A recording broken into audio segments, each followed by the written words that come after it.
a non-governmental advisor to DG Competition for a number of years now, and I had the pleasure of presenting at previous workshops around the world in Tokyo and Sydney. And of course, at that time, we didn't have the coronavirus problem, so we were there in person, but today we are all here virtually. But fortunately, technology is helping us, so we can present to you today, and we are very grateful for that, and thanks for participating as well. We were asked to present to you our experience and the framework from Europe, from a European Commission merger control perspective and United Kingdom, CMA perspective. Merger remedies in the context of the current pandemic crisis of COVID-19, and what is the impact on merger remedies for competition authorities, like many of the participants today, that are dealing with cases that could have been impacted by COVID-19. So what we will try to do today, if we can go to the next slide, is to give you a little bit of the background on the framework for remedies, for commitments from an EU and UK perspective. Then we will discuss the impact of COVID on the competition analysis, give some thoughts as to how COVID-19 could impact merger remedies, and discuss a number of examples, like some recent merger decisions, and obviously then take questions. So moving through to the next slide, we know you are familiar with this, and of course the ICN itself has a remedies guidance document, if I'm not mistaken, which sets out in some detail how remedies should be analyzed, the types of remedies, etc., that follows international best practice, and this is really helpful for all authorities participating in the ICN. Here we have put some quotes from the European Commission's and the CMA's guidance on remedies, just to remind us all of the purpose and types of remedies that are acceptable by competition authorities around the world. So the key point, I think, to make slide on the purpose of the remedies is that they are there to eliminate the competition concerns. So they're completely linked to the competition problem. First, you find the competition problem on the basis of a detailed analysis of the facts in the specific market, and then the parties can come up with remedies to correct that competition problem. So the two are completely interlinked, and that's quite an important point, because as we will discuss later, COVID and generally a crisis could have an impact on your competition analysis and whether remedies are necessary in the first place. Going to the next slide, the types of commitments briefly that are accepted by competition authorities. We all know that generally competition authorities prefer structural commitments that are structural in nature and change the market, in particular divestitures, basically. That's because they eliminate the competition problem in one go and do not require monitoring after the remedy has been successfully implemented. But this is not always possible. So it is very important to say that most competition authorities, if not all, around the world, will accept other types of commitments, and in particular behavioral commitments. And you see here a quote from the European Commission's guidance that says the Commission may accept other types of commitments, including in particular access types of remedies, termination or change to exclusive agreements, or even other non-divestiture remedies such as behavioral promises. And that is important that we have that flexibility, because it has to be tailored, as I said, to the particular situation. And they're used, of course, a lot in vertical cases, conglomerate cases, quite often in tech, digital markets as well. Moving on to the next slide. Very briefly, types of divestiture commitments. I think that's an interesting point to make. And again, quoting from the European Commission's guidance, normally the normal procedure, if I can call it that, is that the Commission gives a clearance, and then the parties have a period of time, normally 6 months, to close the deal first and then implement a divestiture. When, however, the European Commission has some doubts that a divestiture remedy will be easily implemented, so maybe there are not so many buyers on the market, it's a difficult market situation, and here's where COVID becomes important because it does create difficulties, the European Commission may insist on an upfront buyer remedy. And we all know what that means, basically that you cannot close your deal before you have found a buyer and the European Commission has authorized the identity of that buyer and the SPA. So that's quite important to note. Then going back to, going to the next slide, you see here a picture of Andreas Mund, the head of the Bundeskartellamt, the German competition authority, and of course our European Commissioner, Mrs. Margrethe Vestager. And we have included two quotes from them here to show that they are very much aware of the COVID crisis and they will take it into account when they do their analysis, but they will not allow this to be an excuse. So they will need to see clear impact of the COVID crisis on the merger control analysis. And that's not only on the substantive analysis, as Alex and Ioannis presented before on the failing firm defense. Here we're talking about the impact on remedies, but it will be a similar kind of approach.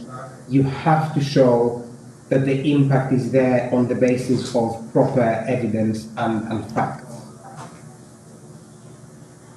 I will hand over to Ali now to take us through the impact on the competition analysis. So just to go to the next slide. Thank you. So I think the first thing to say is so obviously before we get to remedies, as Kyriakos was saying, it's important to first identify what the kind of competition issues are, and so what the remedies are trying to resolve. And of course, COVID can affect the competition analysis itself, which may mean in some circumstances that remedies are required, or it may mean that they're not required. And the counterfactual, the situation absent the merger, needs to take into account the market developments as a result of COVID. So, for example, as your previous speakers were discussing, it may be that the business that's being acquired is struggling, and maybe it's a failing firm, and maybe that defence will apply, and that may mean that there aren't really competition concerns as a result of the merger. Conversely, it may be that sort of exits within a market mean that the market is already a bit more concentrated, and there are fewer players than there were 18 months, 2 years ago. And that may mean that actually a deal which perhaps looked more reasonable at that point in time is more difficult and will need some enhanced remedies to resolve the competition concerns. And then finally, of course, customer behaviour itself may have changed. We're all leading very different lives at the moment, working remotely and making use of kind of delivery and other services. And so our behaviour as consumers, as customers, is changing, and that inevitably has an impact on competition as well. And just to go through a couple of examples of that, if we turn to the next slide.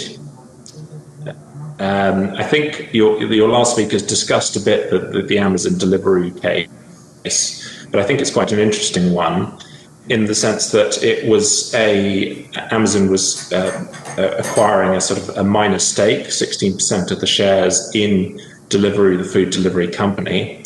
Amazon had used to operate in the same space as Deliveroo, doing remote restaurant deliveries, but had exited the market because its business hadn't been viable. The UK's Competition and Market Authority initially cleared the deal on the basis of the application of a failing firm defence. And the reason for that was because essentially Deliveroo had previously relied on contracts with a number of big restaurant chains, such as the fast food chains like McDonald's, and those had all closed in the UK as a result of COVID-19, and that was putting serious pressure on Deliveroo's business, and they were running out of money very fast. However, what happened, in fact, was they found that their business actually turned around from contracts with much smaller non-chain restaurants, which meant that actually come which meant that actually their financial position materially improved and the failing defence no longer applied. And ultimately, the CMA cleared the decision on the basis that the stake was pretty small and the overlap was limited, and on the basis of the extensive study they did of the parties' internal documents, they thought the impact on competition would not be significant.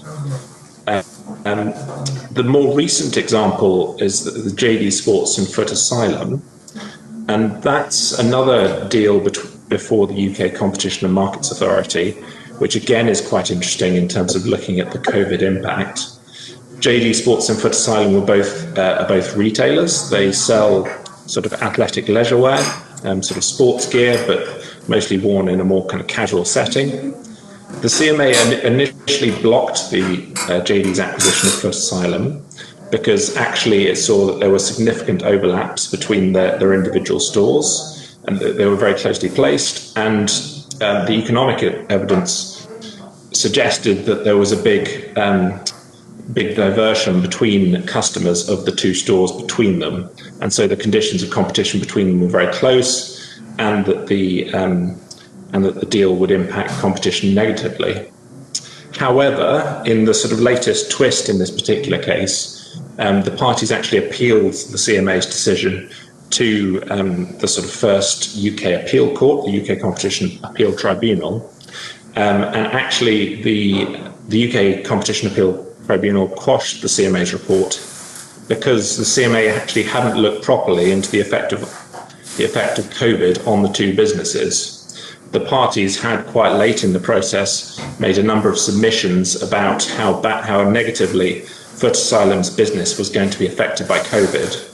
In particular, they had a much smaller online segment, and they had much smaller stores, so they thought that they would be much more adversely impacted by, for example, mandatory social distancing measures. So actually, they thought that they would be much worsely affected by COVID-19 and all the kind of follow-on from that. And what the Competition Appeal Tribunal found was that the CMA hadn't really properly investigated that and hadn't spoken to third parties in sufficient detail about how it was affecting them, and therefore coming to a sort of a conclusion. So if we go on to the next slide, and I'll hand back to Kyriakos. Thank you, Ali.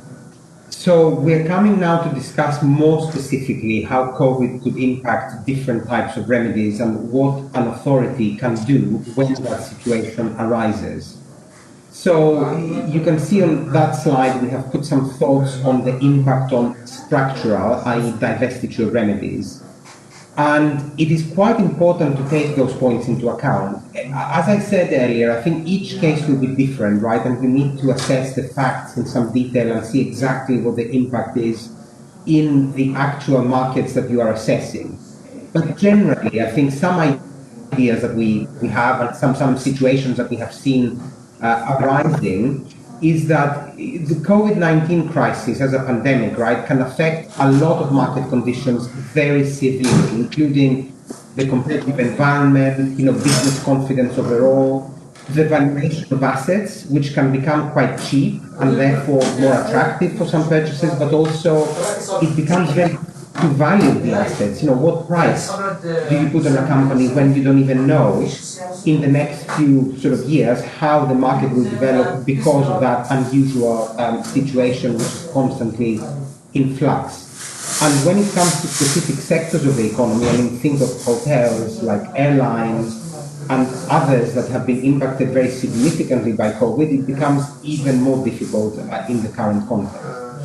So some of the questions that arise, which I think the parties and their advisors and competition authorities need to take into account, is will you be able to find a purchaser if you want to divest? Maybe nobody will want to buy a business with this kind of uncertainty in the market. It may be more difficult to sell. If you do have a purchaser, will they actually go through with the acquisition, and could they use developments happening as part of the COVID crisis constantly every month to get out of the deal? So even when you have signed the deal to sort of, say force majeure and get out of the acquisition and therefore not buy at all the business.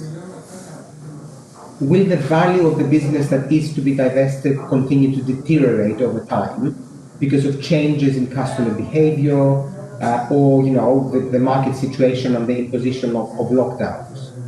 How will that market be impacted in that interim period? And if you see a greater impact, should you have shorter divestiture periods, or should you have longer divestiture periods to give more time to the parties to be able to find a buyer?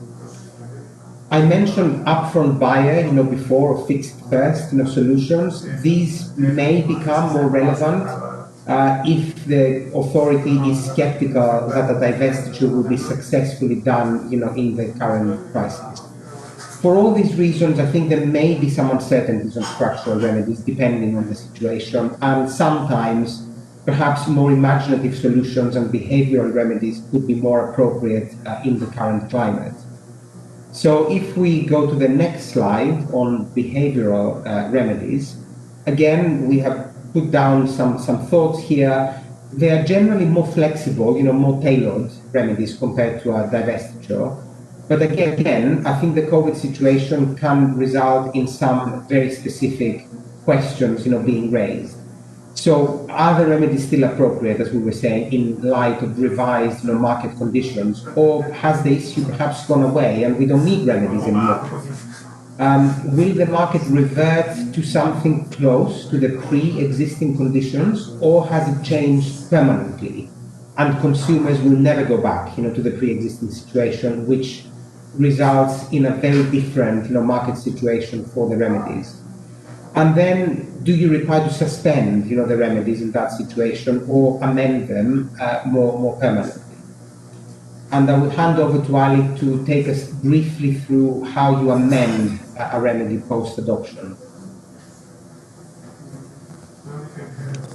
Thanks, Kyriakos. And just to pick up, both the European Commission in its guidance and of course the ICN itself recommend the inclusion of review clauses. And the purpose of these clauses really is that when the authority and the parties negotiate the commitments, they can't predict and control every kind of factor and every change in the market, particularly if they've negotiated the commitments for quite a long time period, let's say 5 years or so.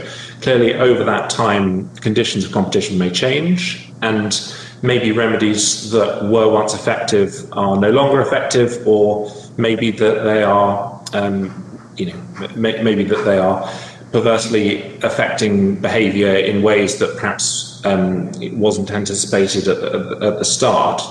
And so it's always important to include some kind of a review clause. And the European Commission guidance recommends one which allows the parties to come forward and make submissions to the authority to waive, modify, or substitute the commitment in extreme situations. More commonly for sort of divestment remedies, it's just to kind of extend or vary the deadline to complete the divestiture.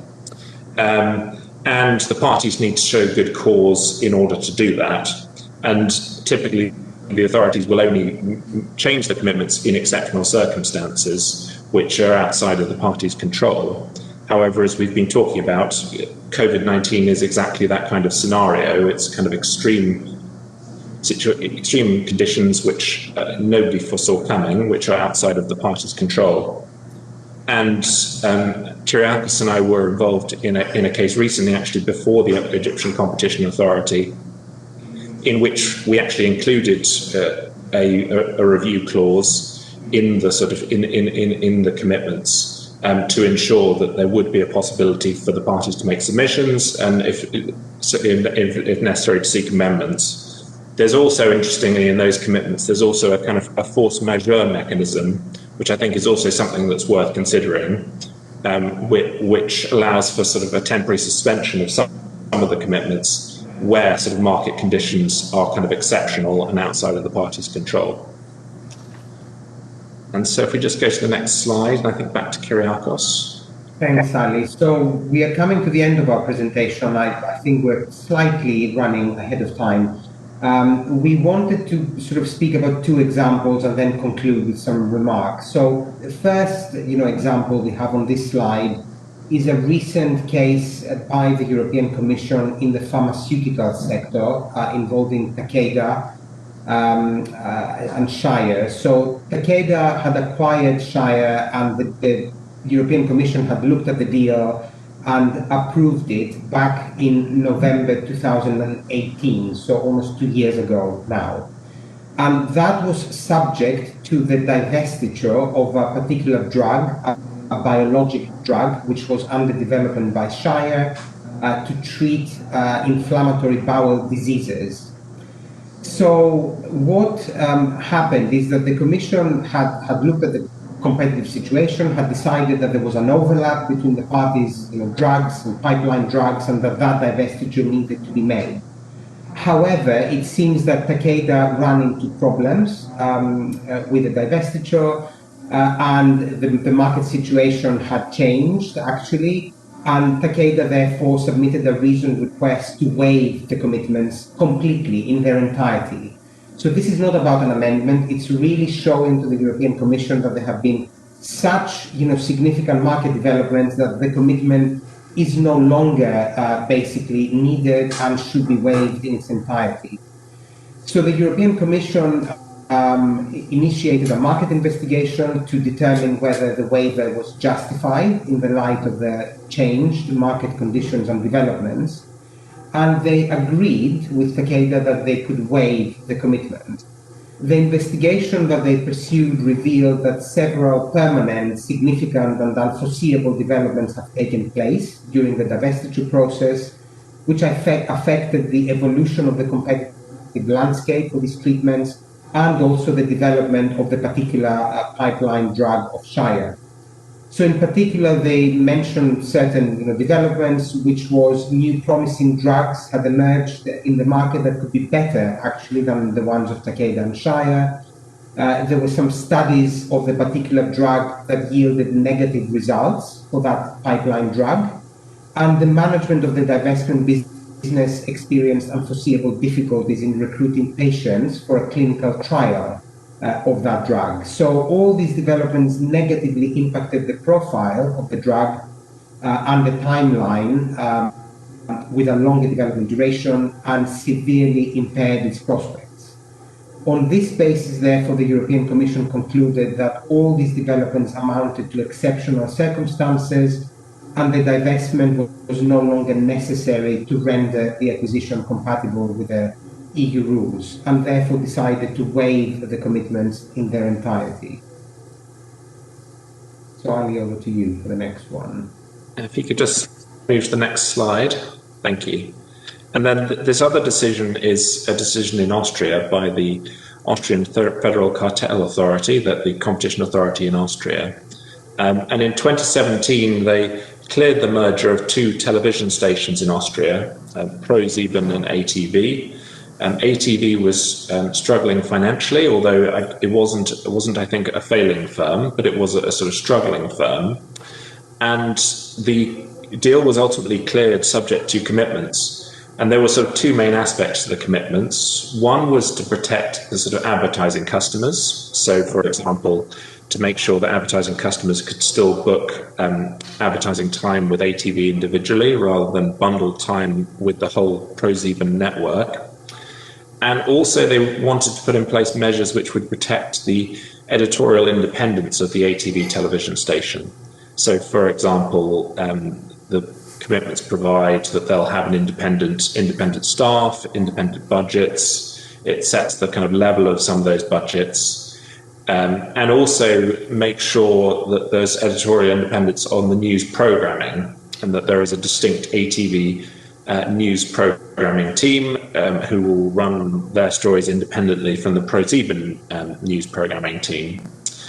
And obviously, with the advent of lockdown in earlier this year, and the impact of so many people working remotely, the impact of people self-isolating when they have potentially risky symptoms, it impaired the ability of ATV to independently continue running its own newsrooms. So the FCA basically granted a temporary waiver to the commitments on editorial independence so that the ATV could continue to run the news programming for the period of the lockdown for the period of the lockdown.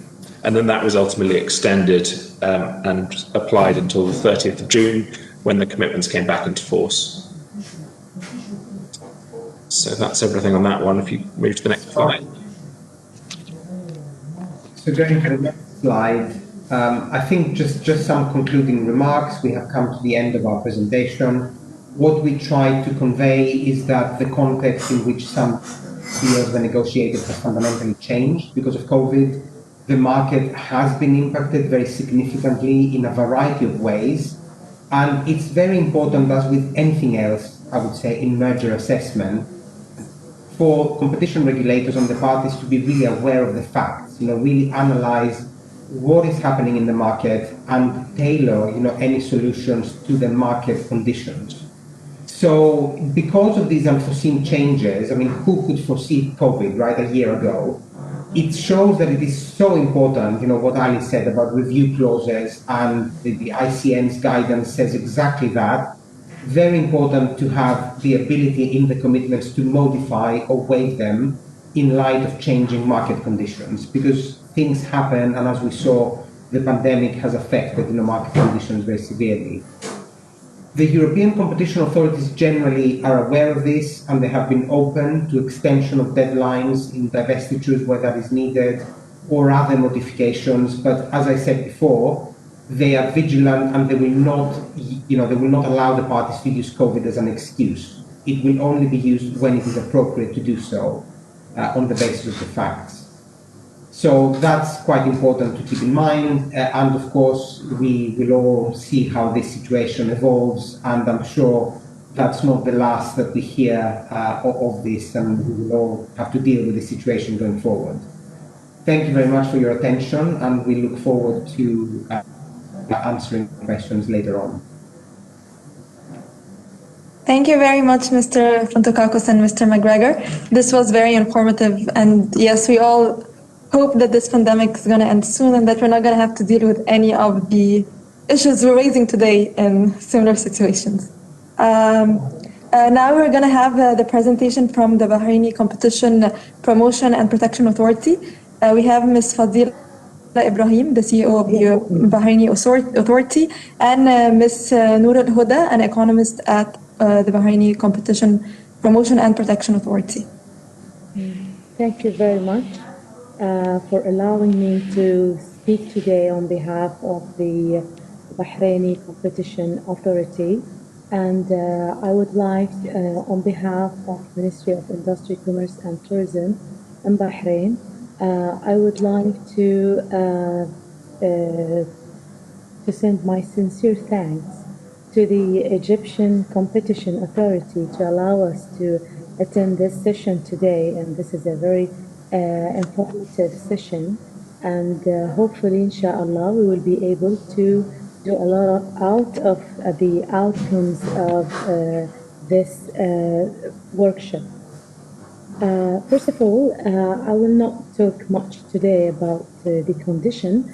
What I will explain now is just the beginning of the law and how is the condition right now during the COVID in Bahrain. And after I finish, there will be a couple of minutes for my colleague, Mrs. Noor Al-Huda, so that she will explain more in this.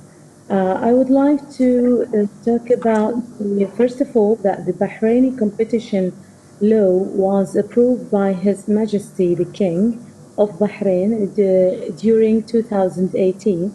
So it's very brand new law, actually. And then at the beginning of the year 2019, the responsibility of the Competition Authority has been transferred to Ministry of Industry, Commerce and Tourism, and particularly speaking to Consumer Protection Directorate, which I am the director of that directorate, which is we are doing and dealing with the consumer protection issues. And at this time, the whole issue has been transferred to Consumer Protection Directorate to work practice all the authorities' work until the standalone authority will be established, inshallah, within the coming period. Directly after the assigning of the work of authority to us in the ministry, we have worked on the ministerial decrees that we have to extract from the law itself. So we have issued 3 ministerial decrees. The first was talking about the SMEs, which is the small and medium enterprises exclusion controls from the law, and the second one is it was related to the procedures related to how to investigate in competition complaints, and the third one was about the control of the economic concentration. Actually, maybe what the Bahraini law is different from the other laws in the region and maybe worldwide is that we are talking about a pure competition in the economic firms, between the economic firms, but we are not interfering in the competition related to financial sector, nor to the telecommunication sector as well. The law has expanded and talked a lot about the practices that it was talking about the scope of the law and, for example, what are the measures of the prohibition of hindering competition and the measures that should be taken which are related to the abuse of a dominant position and the related to the economic concentration. Plus that, there is measures about talking about the accountability by the authority, which is related to the measures that should be taken when breaching is proven and the acts that are being criminalized according to the law. So now I will open the floor to my colleague, Mrs. Noor Al-Huda Hamid, to talk about and explain the status that was encountered during the COVID-19. Please, dear Noor, if you can, the floor is yours. Please, if you can start right now. Thank you. Hello, everyone. I hope you can hear me well. Yes, it's fine. We can hear you.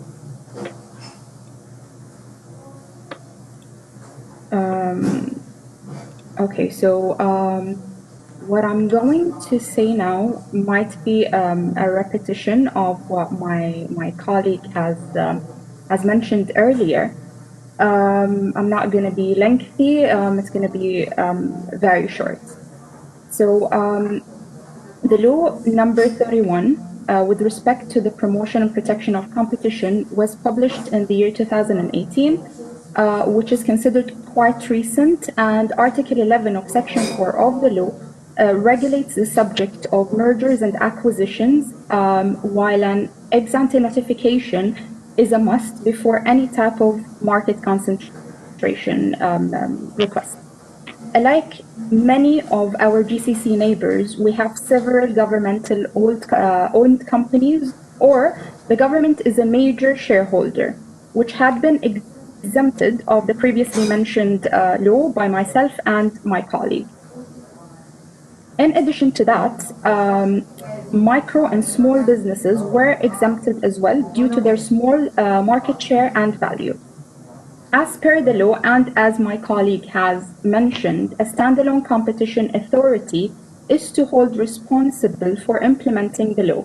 However, until its establishment, the government has directed the Consumer Protection Directorate at the Ministry of Industry, Commerce and Tourism to start implementing the law on its behalf, which is in itself is a challenge, as the Directorate is responsible of applying several other laws and regulations with a humble number of employees.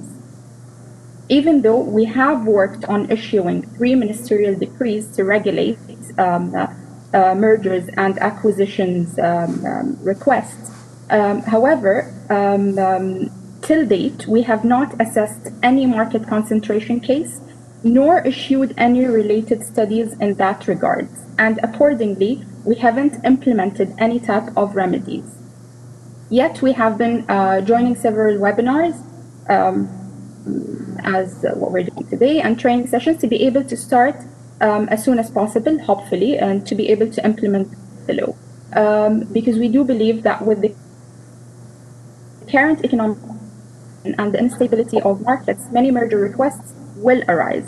Again, as mentioned earlier, we would like to highlight that the Central Bank of Bahrain has been implementing merger controls on the financial sector as a whole and all publicly listed companies in Bahrain bourse based on their laws and rulebook. So I guess that summarizes the current situation in Bahrain. It's a very humble experience, as we are pretty young in this sector. Thank you very much, Noor Al-Huda. And thank you very much for the Egyptian Commission to allow us to speak about our very humble experience in the field of competition promotion in Bahrain. Thank you very much. Thank you very much for your contribution. We're now going to move to the Tunisian Competition Authority. We'll have Mrs. Fathia Hamed, the Vice President, and Mr. Habib Said, case handler at the Tunisian Competition Authority. You now have the floor. Thank you very much. Let me please, first of all, thank the Egyptian authority and the authorities participating, and also the honorable experts for this opportunity to share our experience with you. In Tunisia, the promulgation of the law number 2015-36, dated 15 September 2015, reorganizing competition and prices was accompanied by a process of economic liberalization that concerned trade, investment, and public enterprises. The Competition Act in Tunisia prohibits anti-competitive and discriminatory practices. It also established measures control implemented through a two-headed system: the General Directorate for Competition and Economic Investigation within the Ministry of Trade, and the Competition Council, which has a jurisdictional power and advisory role. The parties concerned with the concentration operation shall inform the minister in charge with trade with a deadline of 15 days. A mandatory notification system has been put in place for concentration operations exceeding one of the following alternative thresholds. The first one is that the market share of the combined companies exceeds during the 3 last years 30% of sales, purchases, or any other domestic market transactions for substitutable goods, products, or services of the national market are a substantial part of that market. The second threshold in our law concerns the total turnover reached by these companies in the domestic market exceeding 100 million Tunisian dinar. In the third slide, the notification may be accompanied by commitments intended to mitigate the effects of the concentration on competition, and to ensure that the concentration contributes to technical or economic progress and to the consolidation or preserving of the company's competitiveness faced to international competition. So the merger control instruments are held by the minister in charge of trade. In fact, the Competition Council appreciates if the project of the concentration brings to the technical or economic progress an adequate contribution to compensate the distortion of competition, and this does not harm the competitiveness of domestic firms. After opinion of the Competition Council, the minister in charge with trade may, through a justified decision, refuse or approve the operation. So in case of remedies, he could approve the operation of concentration by submitting to the concerned enterprises the implementation of the conditions aiming at rebalancing the economic progress and the distortion of the competition.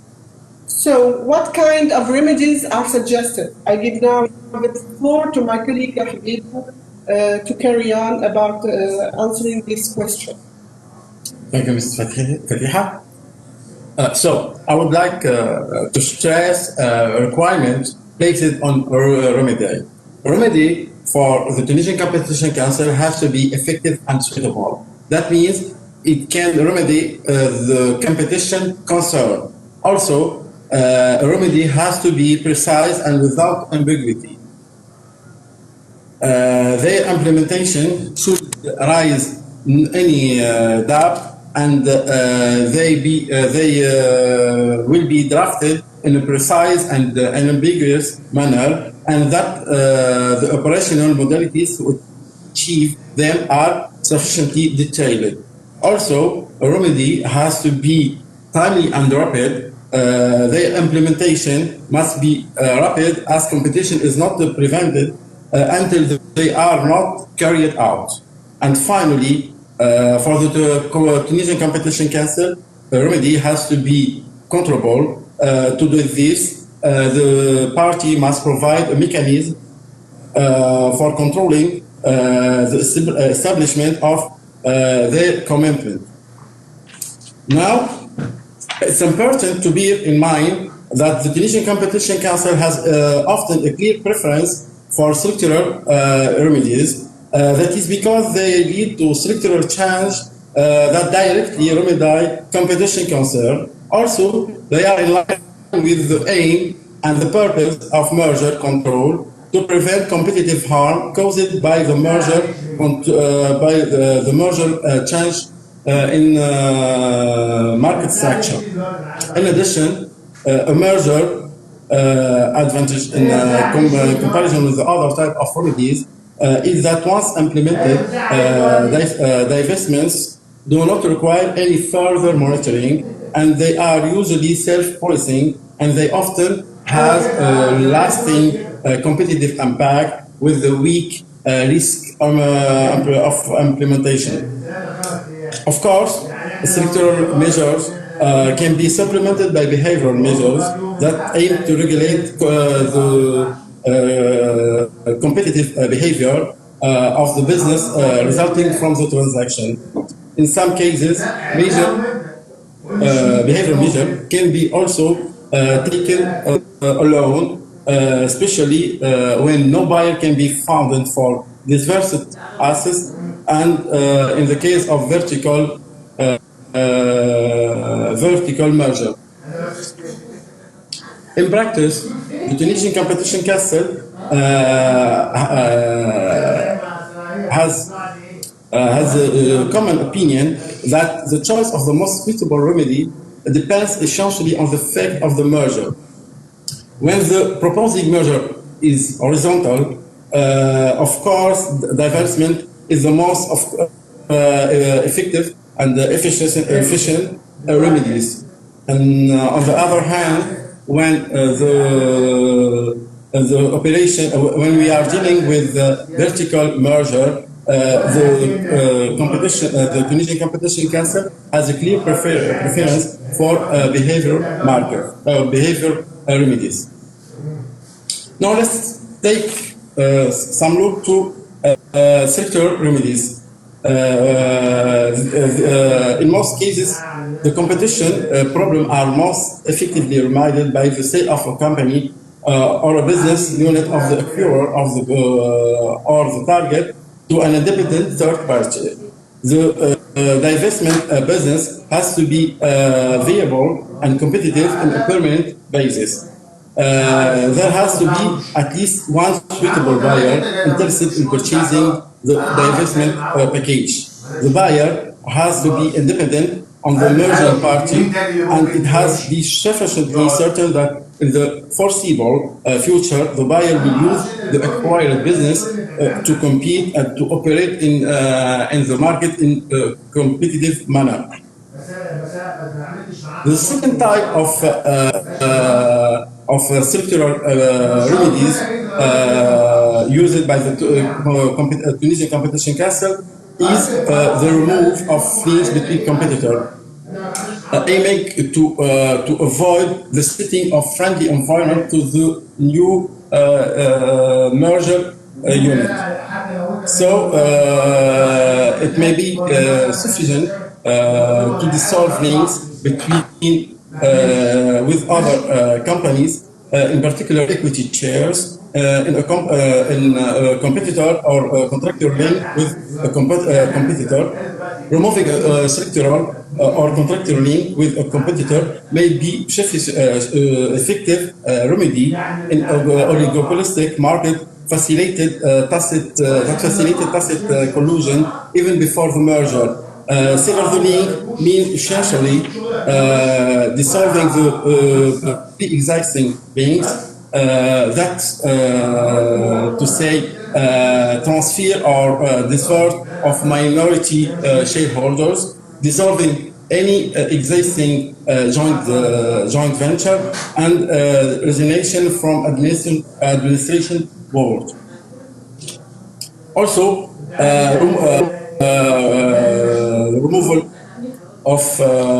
removal of links with competitor means that the merging parties may contractually agree not to exercise their shareholders' rights, for example, by transferring voting right to a trustee or limited the voting rate.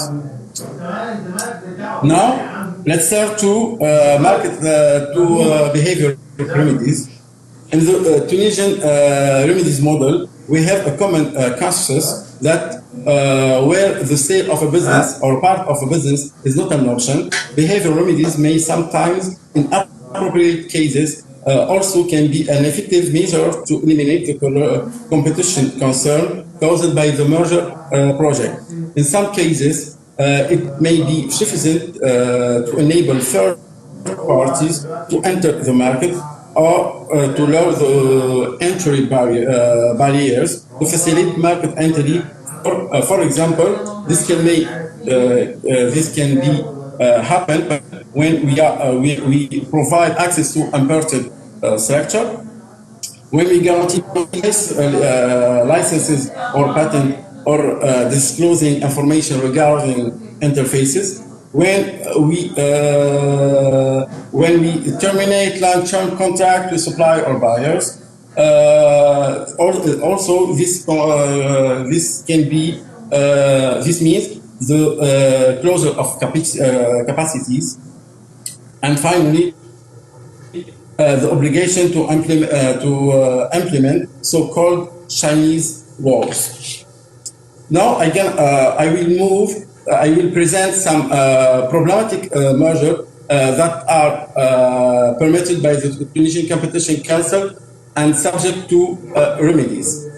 So, in the Lusaf Rayan food industry case, the French group position on the baking powder market justified commitment aimed to prevent competitor access to the baking powder production and distribution market, especially for bakeries. Another case is the case of the merger of happened in the lubricant production and distribution market. So the council demanded during the acquisition of the Esso Tunisia by Total Tunisia that the acquirer must avoid any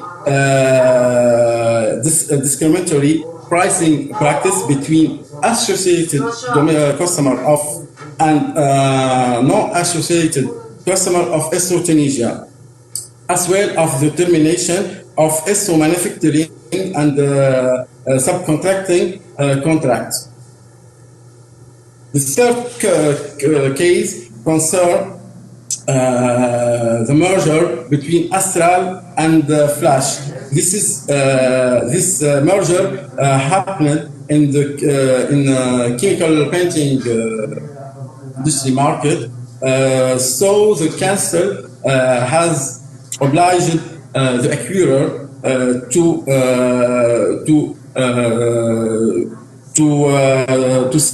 separate the marketing between the two brands and to operate in the market differently. The next cases is the case of Carthago Ceramic Group, who is committed to keep the same sales volume on the local market and to focus more and more on the foreign market and to boost exports. Also, in some cases, competition concerns through coordination and effect have to be corrected by guaranteeing an access to relevant market to strengthen rivals operators. This is the case of merger happened between la Cospicière du Sud et el Guardapasta merger. Now, let's have a look on remedies at time of COVID-19 pandemic. As we all know, there is a rapid change in some sectors that may lead to an increasing number of mergers submitted to Tunisian Competition Council. We think that in this context, merger remedies may become even more important enforcement tool to resolve and prevent the harm effect to the competitive and process that may result from a merger. We all know that COVID-19 crisis may not also increase the importance of the remedies, but also raise issues regarding the design and the implementation of remedies. For such as regarding structural remedies, they may not always be a viable option due to the deterioration performance of the assets, difficulty in identifying suitable buyers, and effectiveness to respond rapidly to the evolution of the market structure.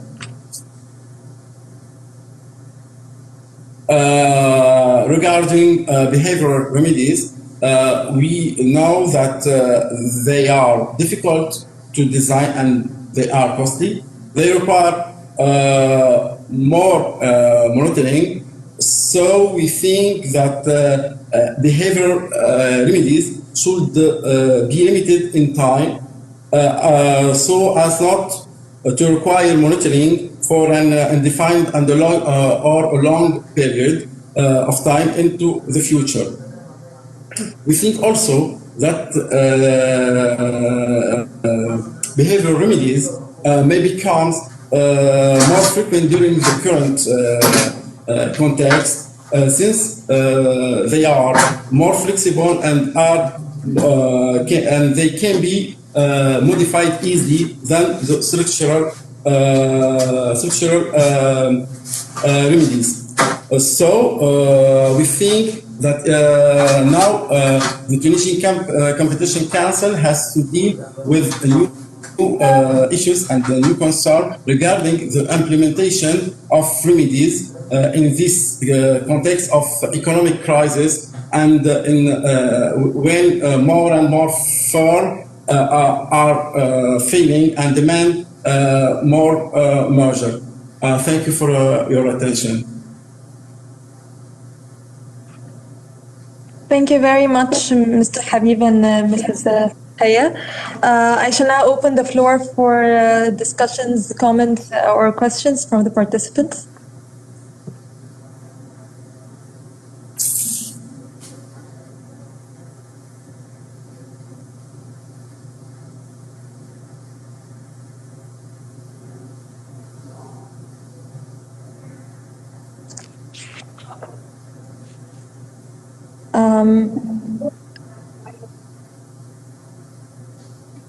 Perhaps we... sorry? Hi, I'm Aya, an economic researcher in the ECA. I would like to ask two questions. First, I have a question for both authorities, namely what are the sanctions that your authority imposed in case parties didn't comply with the remedies? And the second one is for the Tunisian authority. How often did you apply the structural remedies? Thank you. Sorry, can you repeat the second question, please? How often? I was saying that how often did you apply the structural remedies? Okay, sure. Okay, thank you. Thank you.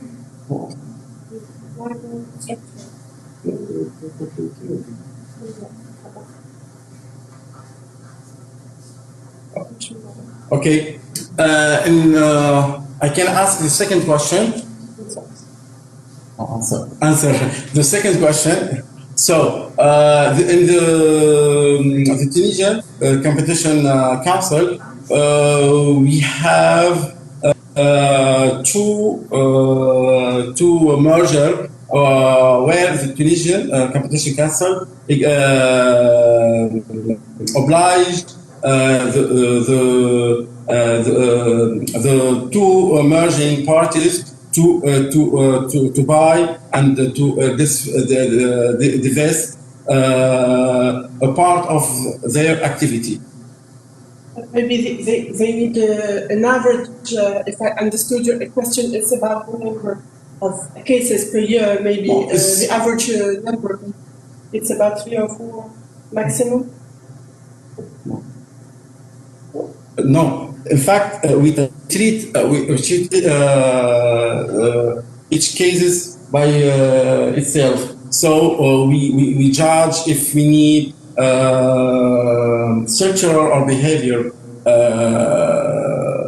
measures, and then we decide if we can, if it's can be decided and implemented in suitable time.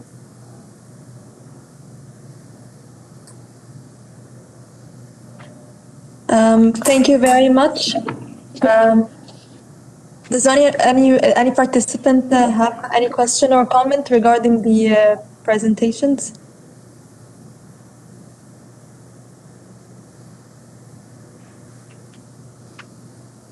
Okay, I think because we run. Sorry, I have a question for I'm Rado Saleh from the Egyptian Competition Authority, and I have a question for the Bahraini Competition Authority. I would like to know how efficient is market share as threshold indicator when receiving ex-ante notifications. Thank you for your question, but actually because we didn't start our research in this field, so we are just, because we are working on both competition and consumer protection as well. So inshallah, hopefully during the next year, we will going to start this market research and to start studying the market shares as well. Thank you. Okay, but can you please inform me why did you choose market share as a criteria, if you have any idea? Actually, it was indicated in the law. It depends upon the specific market, and it depends upon the geographical as well, the product market and the geographical market. So it was indicated in the law in this way. Well, the market share threshold was basically for the anti-competitive cases, not only to assess mergers and acquisitions. So, market share threshold is not a must for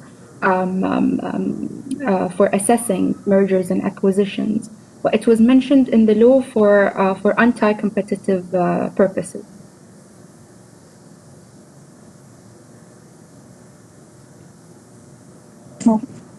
One comment, if I may, on the question as to how many cases, the Tunisian authority had on remedies. Obviously, I don't know anything about Tunisian competition law, but if we compare with the European Commission, I think something that the EU does quite well is that they publish a lot of information on their website.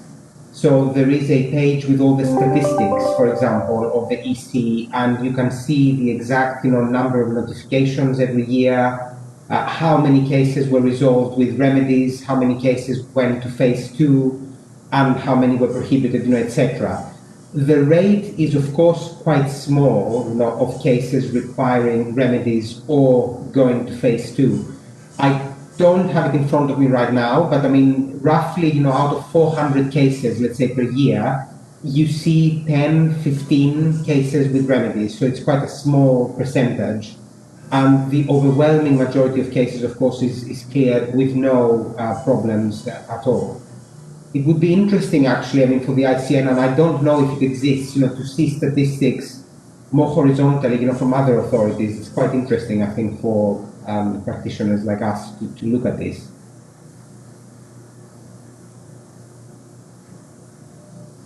Thank you very much. I think we have a question from Mr. Hisham Bouyat from Morocco. He's asking on the basis of criteria, I cannot see, actually. We'll do it right away. Okay, sorry. On the basis of criteria, the UE grant a waiver to a commitment, and how to be sure if it's not a way to just not honoring their commitment. So I take it this is addressed to me and Ali for the European Union's practice. And quickly, I think as Ali put up on a slide earlier, the test is exceptional market situations, but the EU is careful also to say that such modifications can be more relevant for behavioral commitments that are more long-running, and they will be a little bit more flexible. So I think the test is one where you need to show market changes and to show the need for a waiver of the commitment. So, for example, the Takeda Shire, case that I mentioned, it was a complete waiver. So that's the more unusual scenario where they just said, you don't have to do it, total waiver. And I would say the test is probably higher for that situation rather than if it is modification of more minor aspects of the commission or of the commitments. So smaller modifications where the test may be also more flexible than a complete waiver. Thank you very much. Since we ran out of time, we sincerely apologize for that. I shall now leave the floor to our general moderator, Mrs. Toa. Thank you, Perry, and our dear speaker. Before we conclude, the Egyptian Competition Authority and the International Relations team would like to thank all those who contributed throughout the 2 days, from our most respected authorities and our distinguished experts who were kind enough to contribute and share their experience and knowledge. And thanks to our IT support team who have been around the clock, aiding us with the needed software and connections, despite the weary conditions at the time of COVID.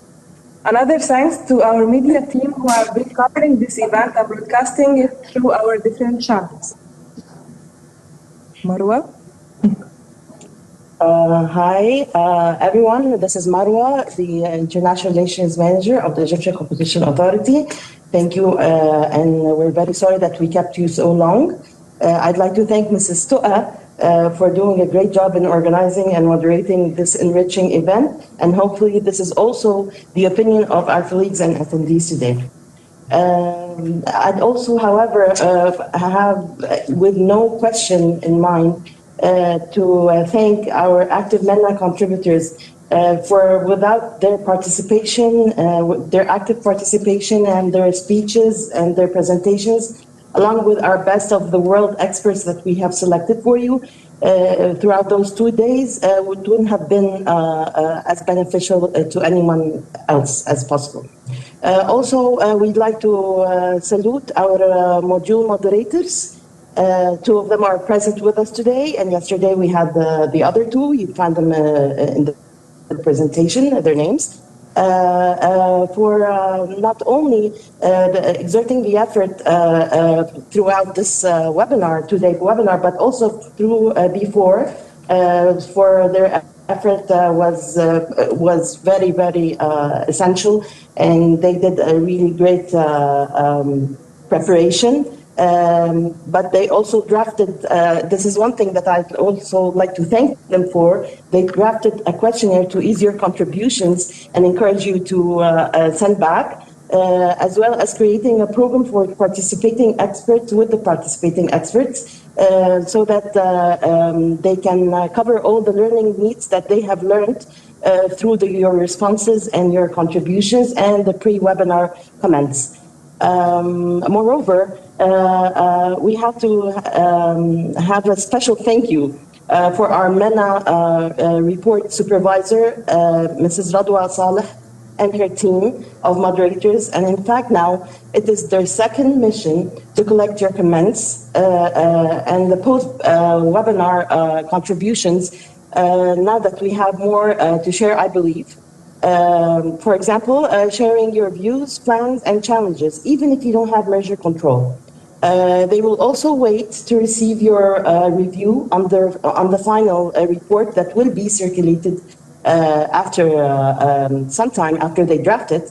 And that is also before we submit it to our friends at CADE Brazil, who are our world project leader, as we all know, and then henceforth to the ICN working group, measure working group.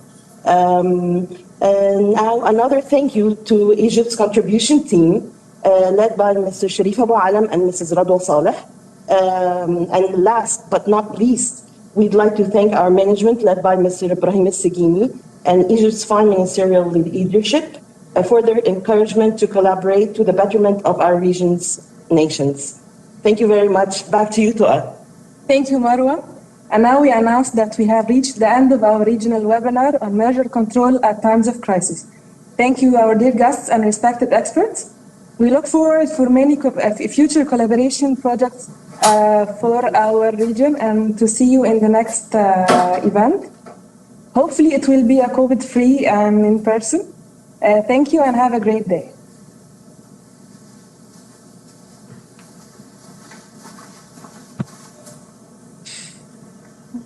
Emails.